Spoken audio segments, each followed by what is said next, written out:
자, 지난 시간에 이제 우리가 전도서의 1장에서 전도자의 외침을 보았습니다. 모든 것이 헛되도다. 해 아래서 사람들의 수고가 무엇이 유익한가 하는 그런 내용이었습니다. 왜냐하면 세대는 다 가고 잊혀지기 때문입니다. 바로 그런 면에서 인간들의 삶이, 인간들의 수고가, 인간 자신이 무엇이 유익한가 하는 것을 우리가 보았던 것입니다. 이제 오늘은 또 다른 헛되도다 할 때 또 다른 헛됨을 보고자 합니다. 그것은 바로 지혜, 지식의 헛됨입니다. 지혜와 지식은 아주 중요하죠. 우리는 그 지혜와 지식을 중요하게 생각을 합니다. 왜냐? 우리가 다 갖고 싶은 것입니다. 재산이 없어도 지혜가 있고 지식이 있으면 유익을 얻고 생명을 구할 수 있습니다. 그래서 우리는 다 지혜를 추구하고 지식을 추구합니다. 우리 부모들은 자녀에게 지식을 갖기를 원하고 또 지혜를 갖기를 원합니다. 그런데 오늘 말씀 보면 그 지혜로움도 헛되다고 하는 것을 오늘 말씀 가운데서 보여줍니다. 1장 12절부터 보겠습니다. 나 전도자는 예루살렘에서 이스라엘 왕이 되어 마음을 다하여 지혜를 써서 하늘 아래에서 행한 모든 일을 연구하며 살핀즉. 오늘 본문에 보면 우리가 이제 봤지만 전도자가 누군지 모른다고 그랬어요. 솔로몬인가 명확하지 않다고 그랬죠. 저는 솔로몬이 아닐 가능성이 매우 크다고 이야기를 했습니다. 그런데 이 전도자가 예루살렘에서 이스라엘의 왕이 되었다고 이야기를 합니다. 예루살렘에서 이스라엘의 왕이 된 사람 도대체 누굴까요? 다윗일까요? 솔로몬일까요? 아니면 그 외에 많은 요시아나 느헤미야나 이런 사람들일까요? 그런데 여러분, 그렇게 왕이 되었던 사람들 중에서 지혜로운 사람은 또 누구일까요? 느헤미야? 지혜로운 사람은 또 누구일까요? 그것도 알 수 없어요. 그죠? 우리는 솔로몬을 추측을 합니다. 솔로몬을 생각을 합니다. 그러면 솔로몬일까요? 아니요. 그것도 명확하지 않아요. 왜냐하면 오늘 본문에 보면 이렇게 이야기를 하고 있어요. 12절에 이제 말하는 표현이 나 전도자는 예루살렘에서 이스라엘이 왕이었다. 왕이었다. 지금 왕이다는 게 아니에요. 지금 내가 왕이다는 게 아니고 전에 내가 왕이었다는 거야. 그러면 지금은 왕이 아니라는 거죠. 그죠? 지금은 왕이 아니라는 거예요. 과거형이에요. 내가 이전에 예루살렘의 왕이었다. 그것도 완료해. 이미 끝났어요. 이미 끝났습니다. 과거 완료라고 해요. 이미 끝났어요. 왕이었다는 거예요. 그러니까 여러분, 왕이었던 사람, 과거의 왕이었던 사람이 왕이었던 시절에 지금 연구한 거예요. 왕이었던 시절에. 무슨 뜻인지 아시죠? 네, 그래요. 그러면 현재 왕이 아닌 거죠. 그러면 왜 이런 표현을 썼을까? 내가 이전에 이스라엘의 왕이었다. 그런데 내가 그때에 연구를 했었다. 여기서 강조하고자 하는 것은 그 사람이 왕이었다는 게 아니고, 그 사람이 이전에 왕을 지냈다가 아니고, 그 사람이 연구를 했다는 거예요. 연구를. 왜냐하면 왕이면 권력을 가지고 있고 힘도 있고 돈도 있고 시간도 있고 능력도 있어요. 그렇기 때문에 여러분, 연구를 할 수가 있어요. 살필 수가 있어요. 여러분, 가난한 사람들은 연구할 시간이 없어요. 살필 시간이 없어요. 왜냐? 아침부터 밤늦게까지 뼈 빠지게 일을 해야 돼요. 정신이 없는 거예요. 그런데 이 사람은 돈도 있고 시간도 있고 권력도 있고 그래서 지혜도 있고 그래서 연구를 한 것입니다. 그는 솔로몬인 것처럼 가장 지혜로운 사람이라고 알려져 있던 그 솔로몬인 것처럼 지금 하면서 이야기를 하고 있습니다. 그는 가장 높은 지체를 가진 상태에서 마음을 다하여 지혜를 써서 이 해 아래서 이 세상에서 일어나는 일들을 연구를 한 것입니다. 어떤 일들이 일어나, 어떤 사건들이 일어나 그렇게 연구를 하면서 살폈습니다. 그런데 연구에서 얻어진 결론이 뭘까요? 이 사람이 열심히 연구를 했어요. 이 세상에서 일어나는 사건들과 여러 가지 일들을 열심히 연구를 했는데, 마음을 다해서, 그리고 지혜를 다해서 연구를 했는데, 이 사람이 얻은 결론이 뭘까요? 결론은 한마디로 말하면 괴로운 일이라 그랬어요. 괴로운 일이라 그랬어요. 그것이 이 12절에서 13절에서 이야기하는 거예요. 마음을 다하며 지혜를 써서 하늘 아래에서 행하는 모든 일들을 연구하며 살핀즉 이는 괴로운 것이다. 괴로운 것. 내가 연구를 해서 살펴본 결과 이것은 매우 괴롭고 넌덜머리나고 그리고 고약하고 아주 힘든 그런 일들이었다. 이것이 이 사람이 얻은 결론이에요. 그리고 또한 이 사람은 또다시 또 한마디를 더 붙여요. 뭐라고요? 14절에서 보라 모두 헛되어 바람을 잡으려는 것이다. 바람을 잡는 것과 같다. 이 세상에서 일어나는 모든 일들, 내가 연구를 하면서 살폈는데 그 모든 것들이 꼭 바람을 잡는 것이었다. 여러분, 바람을 잡을 수 있나요? 못 잡아요. 바람은 잡은 것 같지만 힘이 빠져나갔어요.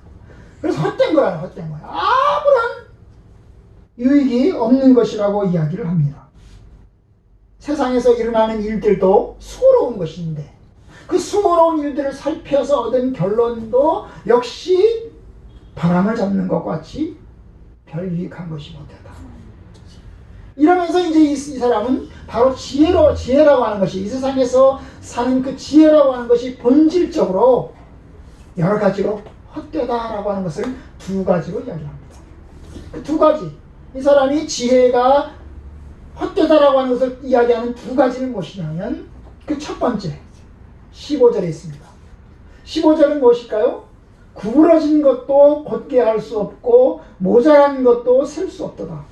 여러분, 지혜가 할 수 없는 것, 구부러진 것을 펼 수 없다는 거예요. 구부러진 게 뭐예요? 이렇게 쇠 같은 것이 이렇게 딱 구부러져 있으면 이것을 지혜가 펼 수 없다는 거예요. 여러분, 힘이 있는 사람은 힘으로 펼 수 있어요. 그죠? 이 구부러진 것을 뭘로 편다고요? 힘으로 펼 수 있어요. 힘으로. 근데 지혜는요? 야, 지혜야, 펴라. 그럼 자동적으로 펴지나요? 안 펴져요. 힘으로 피는 거예요. 힘으로. 바로 그걸 얘기하는 거예요. 지혜가 할 수 없는 거. 구부러진 것도 펼 수 없더라. 그 다음에 또 모자란 것을 셀 수 없도다. 모자란 것을 셀 수 없는 게 모자란 것을 보충할 수 없다는 거예요. 모자란 것을 채워 넣을 수 없다는 거예요. 여러분, 부족한 것을 채워내려면 뭔가가 있어야 돼요. 뭔가가 있어야죠. 그죠? 만약에 동전이 10개 중에서 1개가 모자라요. 9개밖에 없어요. 그러면 동전 1개가 있어야 돼요. 동전 1개가 있어야 동전 1개를 채워 넣을 수 있어요. 그럼 동전 1개가 없으면요, 그건 지혜가 있어도 채워 넣을 수가 없어요. 바로 그걸 얘기하는 거예요. 응? 물론 지혜를 가지고 동전 하나를 어서 구해와가지고 채워 넣을 수 있겠죠. 그죠? 그걸 이야기하고, 여기서 말하는 것은 그걸 이야기하고, 지혜 자체가 할 수 있는 것은 뭔가가 있어야지 할 수 있는 것이지, 지혜 자체는 모자라는 것을 채워 넣을 수 없고 그 다음에 구부러진 것을 펴 넣을 수 없다는 거예요. 결국 여러분, 지혜라고 하는 것이 할 수 없다는 게, 할 수 없는 게 있다는 거예요. 지혜라고 하는 것이 다 할 수 있는 것처럼 보이지만 다 할 수가 없습니다. 왜냐? 지혜는 물질이 아니거든요. 물질이 있어야 돼요. 그죠?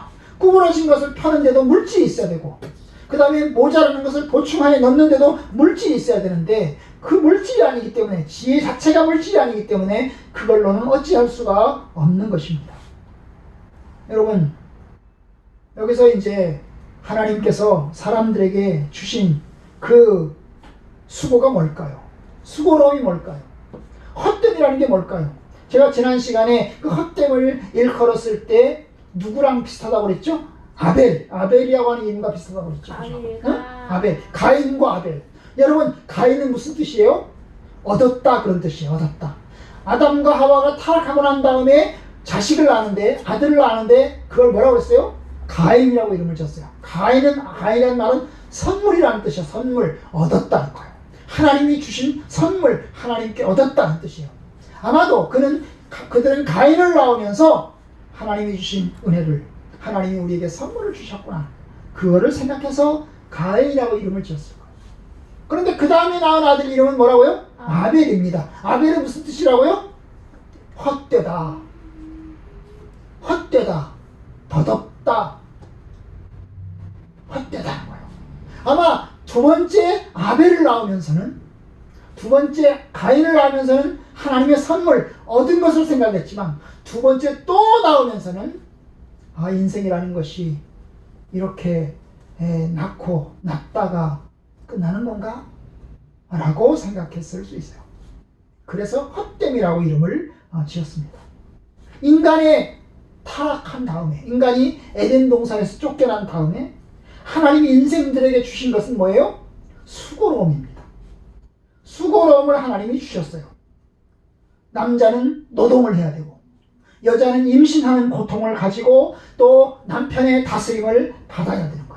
그리고 결국엔 흙으로 돌아가는 거예요. 사람은 흙으로 났기 때문에 흙으로 돌아가는 그러한 고통을 겪게 되는 거예요.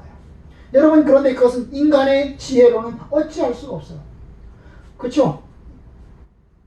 수고의 고통, 그리고 임신하는 고통, 결국 죽음으로 돌아가는 그 고통을 인간의 지혜로움으로 해결하지 못하는 것입니다. 오직 그 고통을, 그 괴로움을 바꾸실 수 있는 분은 하나님이십니다. 결국 이게 인간의 저주 아래, 죄의 저주 아래 놓여있는 그 인간의 지혜의 연약함을 발견하는 것입니다. 본질적으로 죄의 저주 아래 놓여있는 인간의 연약함. 여러분, 인간의 지혜로 많은 것을 이루어내려고 하고 있습니다. 코로나 때문에 백신을 만들어내고 있습니다. 많은 것을 이루고 있습니다. 그러나 본질적으로 달라진 것은 아무것도 없어요. 문명을 발전시켜 왔고, 기계를 발전시켜 왔고, 과학을 발전시켜 왔지만 여전히 인간은 수고로운 존재고, 여전히 인간은 괴로움을 당하는 그런 존재입니다. 바로 그 점에 있어서 첫 번째, 지혜는 무용하더라. 무용하더라. 그것이 첫 번째예요. 두 번째, 지혜가 헛된 것은 두 번째 보시면 18절에 나오는데요. 18절에 보시면 지혜가 많으면 번뇌도 많으니 지식을 더하는 자는 근심을 더하느니라. 두 번째, 지혜가 좋은 것 같아요. 지식이 더 좋은 것 같아요. 그래서 우리는 지혜를 갖기를 원하고 지식을 갖기를 원해요. 그런데 여러분, 지혜가 많으면, 지식이 많으면 뭐가 많다고요? 근심. 번뇌와 근심이 많아요. 번뇌가 뭐예요? 머릿속이 복잡한 거예요. 생각할 게 많은 거예요. 잠을 잘 못 자는 거예요. 인간의 지혜로움조차도 하나님의 저주를 해결할 수 없기 때문에, 아무리 인간이 똑똑하고 잘났어도, 그 많은 지식을 가지고 있어도 하나님의 저주를 해결할 수 없기 때문에 결국 번뇌가 많고 지식이 많은 것입니다. 게다가 알면 알수록 모르는 게 더 많아요. 여러분, 지식이라고 하는 것은 내가 배우면 배울수록 모르는 게 더 많아요. 내가 아는 건 전 세계 중에서 요만큼 아는 거예요. 요만큼. 요만큼 아는 거예요. 저는 어릴 때 박사가 되면 모든 것을 다 아는 사람이라고 생각했어요. 목사님은 박사님이잖아요. 그죠? 정식으로. 그런데 내가 어릴 때 박사님이 되면 박사님은 모든 것을 다 아는 사람이라고 생각했어요. 그런데 어느 날 목사님 친구가 박사님이 됐어요. 서울대학교에서, 우리나라에서 이제 서울대학교에서 약으로 박사님이 됐어요. 지금 이제 한동대 교수님 계신데, 이 친구가 이제 이야기를 했어요. 야, 박사는 모든 것을 아는 사람이 아니고 아주 조금 아는 사람이야. 아주 조금 아는 사람이야. 이 세상에 있는 많은 것들 중에서 많은 것들 중에서 모기. 그리고 그 모기들 중에서 모기 다리. 모기 다리 중에서 조그만한 발톱. 모기 이 세상에 많은 것들 중에서 모기, 그리고 그 모기 이 중에서 모기에 머리도 있고, 모기에 몸뚱이도 있고, 모기에 날개도 있고, 모기에 꼬리도 있고, 모기에 다리도 있는데, 거기에 모기의 다리, 그리고 그 모기의 다리 중에서 모기의 뭐라고? 발톱. 그걸 아는 거야. 그걸 아는 게 박사야. 그 모기의 발톱은 가장 많이 알지. 그러나 다른 건 잘 몰라. 다른 건 잘 몰라. 수학도 그래. 맞아요. 한 가지만 다. 여러분, 한 가지, 그 한 가지를 전문적으로 하는 거예요. 그게 박사예요. 모든 걸 아는 사람이 박사가 아니에요. 그러니까 알면 알수록 모르는 게 더 많아요. 선생님도 지식이 많죠. 여러분, 그래요. 여러분 생각해 보세요. 지혜를 가지고, 지식을 가지고 이제 공부하기 시작합니다. 연구하기 시작합니다. 그래서 이제 알아요. 근데 알면 알수록 모르는 게 더 많다고 그랬잖아요. 더 많다고 그랬잖아요. 그리고 사실은 모를 때는 마음이 편한데 알고 나니까 더 복잡한 거예요. 예를 들면 여러분, 어떤 사람을 생각해 보세요. 어떤 사람을 잘 모를 때는, 그 사람에 대해서 잘 모를 때는 그런가 보다 해요. 그런가 보다 해요. 그래서 그 사람을 사랑하게 돼요. 그 사람을 좋아하게 돼요. 그리고 그 사람과 결혼하게 됐어요. 그런데 결혼하고 나니까 내가 모르는 사실들이 많은 거예요. 그렇죠? 결혼할 때는 잘 몰랐어요. 결혼할 때는 콩깍지가 씌어가지고 다 아름답게 보이고 다 좋게 보였어요. 그런데 결혼하고 나니까요, 약점이 보이고, 그 사람의 연약함이 보이고, 그 사람의 부족한 점이 보이는 거예요. 그죠? 코 고는 것도 보이고, 그죠? 다 보이는 거예요. 그래서 깊이 들어가면 들어갈수록 더 문제가 보이는 거예요. 겉으로 볼 때는 괜찮아도 아무리 문제가 없어서 들어갔는데 들어가서 보니까 복잡한 거예요. 상당히 좋지 못한 거예요. 여러분, 지혜라고 하는 것은 사물의 중심에 다가가면 다가갈수록 고생스러운 현실을 보게 되는 것입니다. 왜냐? 우리 현실 자체가 아주 복잡하고 간단하지 않은 것입니다. 아마 이 세상에서 우리나라에서 가장 힘든 분이 누구일까요? 대통령? 대통령입니다. 대통령은 우리나라에서 일어나는 모든 일들, 모든 정보들, 중요한 정보들을 다 듣고 있는 사람들입니다. 모든 중요한 정보들이 다 들어갑니다. 그래서 힘들어요. 그렇죠? 그래서 청와대에서 높으신 분들은, 그 청와대 문재인 대통령도 비서실장인가 뭔가 하는 동안에 이빨이 몇 개 빠지고, 응? 힘든 거예요. 그만큼 힘든 거예요. 가장 많은 정보를 가지고, 많은 지식을 가지고, 많은 지혜를 가져야 되는 사람들이 굉장히 힘든 거예요. 왜냐? 지혜가 많으면 번뇌도 많아. 아마도 내려놓으면 편할 거예요. 저희가 이제 아파트에서 아파트 대표를 맡았어요. 몇 년 동안 했어요. 몇 년 동안 하는 동안에 무척 힘들었어요. 내려놓으니까요, 얼마나 마음이 편한지 몰라요. 모든 정보들을 다 알아야 되고, 모든 돌아가는 일들을 다 해결해야 되잖아요. 그런데요, 얼마나 힘들었지 몰라요.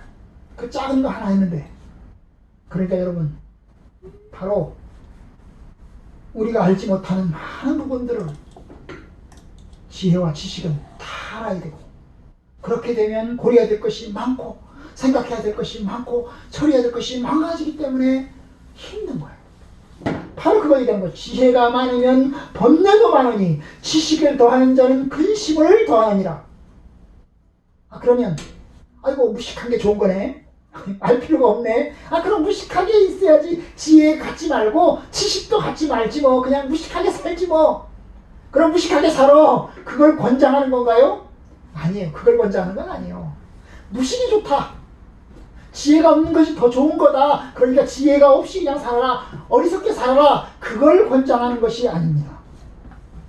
다른 것이요. 알지 마. 굳이 알려고 하지 마라. 굳이 연구하려고 하지 마라. 그걸 얘기하는 건 아니에요. 여기서 말하는 것은 현실이 그렇다는 거예요. 현실. 탐구 자체. 지혜를 갖고자 하는 것, 지식을 갖고자 하는 것은 그것은 좋은 거예요. 하나님이 허락해 주시는 거예요. 그래서 하나님께 달라고 해야 돼요. 하나님 우리에게 지혜를 주세요. 우리에게 지식을 주세요. 기도해야 돼요. 그리고 연구를 해야 돼요. 하지만 그거 자체는 좋은 거지만, 그래서 하나님이 선물도 주시고 지혜도 주시고 지식도 주시는 것이지만, 그래서 솔로몬에게 지혜도 주셨지만, 그런데 여러분 현실은 매우 힘들어요. 현실은 힘들어요. 그걸 깨닫자는 거예요. 지혜 자체가 우리를 구원하지 못한다. 지혜 자체가, 지식 자체가 인간의 저주에서, 하나님의 그 깊은 저주에서 우리를 구원해내지는 못한다. 그걸 깨달아요. 우리는 할 수 없는 게 있어. 우리는 근본적으로 연약한 것이 있어. 그걸 깨달아야 돼요. 그러면 참된 지혜는 뭘까요? 하나님 말씀에서 하나님께서 말씀하시는 참된 지혜는 뭘까요? 참된 지혜는 똑똑한 게 아니에요. 참된 지혜는 세상의 지혜를 많이 가져가지고 가는 게 아니에요. 참된 지혜는 뭐예요? 참된 지혜는 예수 그리스도를 아는 거예요. 예수 그리스도를 아는 거예요. 하나님께서 이렇게 말씀하셨어요. 내가 세상에 지혜 있는 자들의 지혜를 멸하고 총명한 자들의 총명을 패하리라. 내가 세상에서, 하나님 말씀하시는 거예요. 내가 세상에서 지혜로운 사람들의 그 지혜를 다 파괴시켜버리고, 내가 세상에서 총명한 사람들의 그 총명함을 아무것도 아닌 것으로 돌려버리겠다. 왜냐하면 세상의 지혜로는 하나님을 알 수 없고, 세상의 지혜로는 예수 그리스도를 알 수 없어요. 지혜로운 사람들의 눈에는 예수님의 십자가가 어리석게 보이는 거예요. 예수님이 우리를 위해서 십자가에 못 박혀 죽으심으로 우리의 죄의 문제를 해결하셨고, 인간의 저주에서 우리를 구원하십니다. 그런데 세상 지혜로는 그것을 깨닫지 못해요. 세상 지혜로는 절대로 깨닫지 못해요. 아무리 똑똑하고 아무리 생각이 깊어도 예수 그리스도의 십자가를 깨달을 수는 없습니다. 예수님의 십자가는 세상 지혜로 보면 어리석고 미련한 것입니다. 그런데 여러분, 하나님의 지혜는, 예수 그리스도의 십자가는 하나님의 지혜입니다. 결국 우리를 구원하시는 것은 하나님께서 주시는 그 십자가의 은혜예요. 그 십자가의 은혜로 우리를 구원하시고 우리를 죄와 저주에서 해결해 내시는 것입니다. 그러니까 우리 성도들은 세상 기준으로 보면 바보 멍청이에요. 세상 사람들의 눈에 보기에는 아이고 미련한 거, 아니 예수를 믿어, 아니 그 예수의 십자가를 믿어, 아이고 미련하고 멍청한 것. 맞아요. 세상 기준으로 보면 우리 성도들은 예수님의 십자가 자체도 어리석지만, 예수님의 십자가를 믿는 우리 성도들도 우리 세상 기준으로 보면 어리석은 거예요. 어리석은 거예요. 그래서 세상 사람 욕하잖아요. 욕해요. 아무런 이유 없이. 뭐 잘못해서 욕하나요? 아무런 이유 없이 욕하잖아요. 아이고 미련하고 멍청한 것들, 어리석은 것들, 그렇게 이야기합니다. 하지만 우리는 하나님 나라에서 가장 지혜롭고 가장 현명한 자들입니다. 무엇 때문에요?